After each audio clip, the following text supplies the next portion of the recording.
Oh, welcome back. Former President Trump is expecting a big announcement tonight at 9 p.m. Eastern. He is doing so from Mar-a-Lago. Many speculate that he will declare he is running for president in 2024.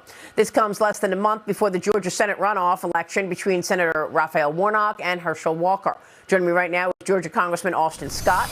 Congressman, good to see you. Thanks very much for being here. Before we get into Georgia, what are your thoughts on the Trump announcement?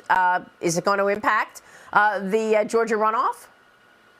Well, I think it will impact the runoff only because it allows the Democrats to run on President Trump instead of talking about what Raphael Warnock has actually done. And so, Maria, we've been struggling for months to tell the Georgia voters about the legislation Senator Warnock has actually worked on and passed and put into effect, only to be struck down by the courts. And I'll give you a good example of that, Maria. He passed a piece of legislation, put it in one of their COVID relief packages, and he called it a Black Farmers Initiative, and that's fine. It sounds good. But when you actually read the legislation, it literally paid off the notes for every farmer, regardless of race, including if you were not a U.S. citizen, on all USDA loans, as long as you weren't white. And so, the federal courts struck it down, said that you can't discriminate against the race of people like that. And those are the types of things that we want the Georgia citizens to know that Raphael Warnock is supporting as their U.S. senator. And so instead of talking about what he's done and what he believes, unfortunately, if President Trump announces, there'll be a lot of discussion about the Trump presidency instead of what Raphael Warnock is using his position as U.S. senator to do, which is to carry out a personal agenda. Yeah, I can understand what you're saying. What is your assessment of what just took place in the midterm elections? And Republicans now need one seat for the majority control of the House. Florida Congressman Byron Donalds joined me on Sunday Morning Futures on whether or not Kevin McCarthy will be the next Speaker of the House. Here's Byron Donalds. Watch this.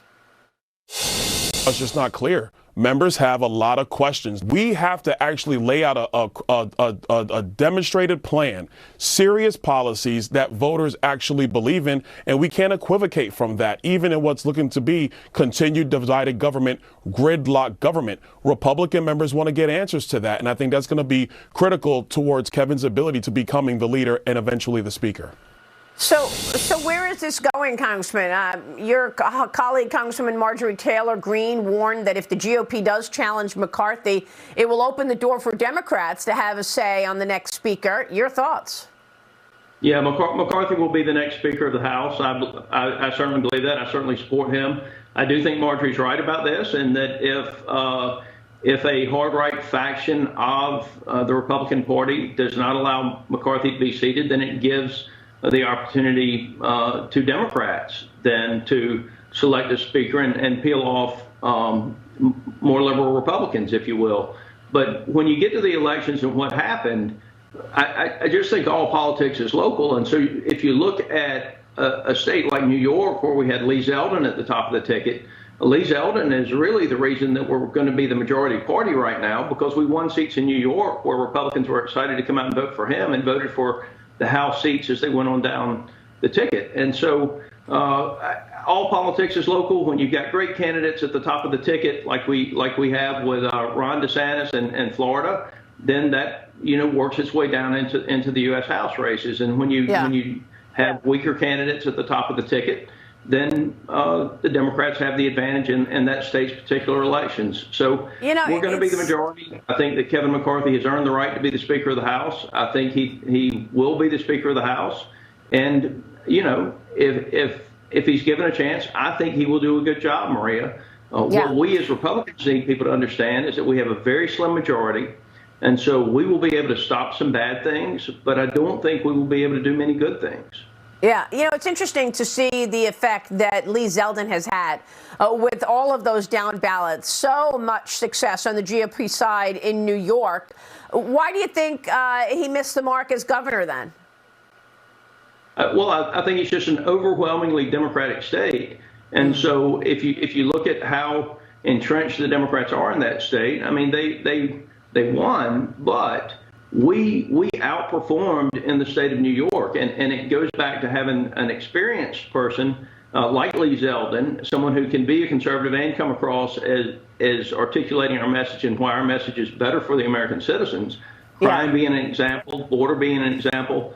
And that just trickles down through all of the other races up there. So Lee Zeldin did a great job. I do think experience matters in our elected officials just as it does in anywhere else. And if you look at Lee versus some of the other candidates, Maria, one of the identifying factors is he had the experience going into the race.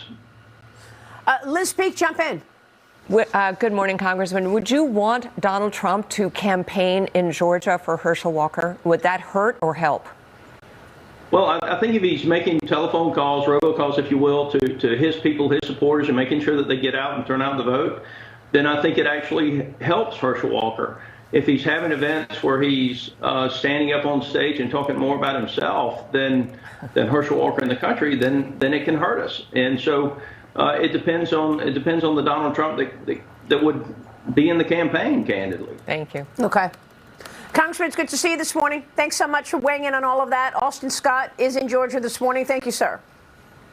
Thanks, Maria.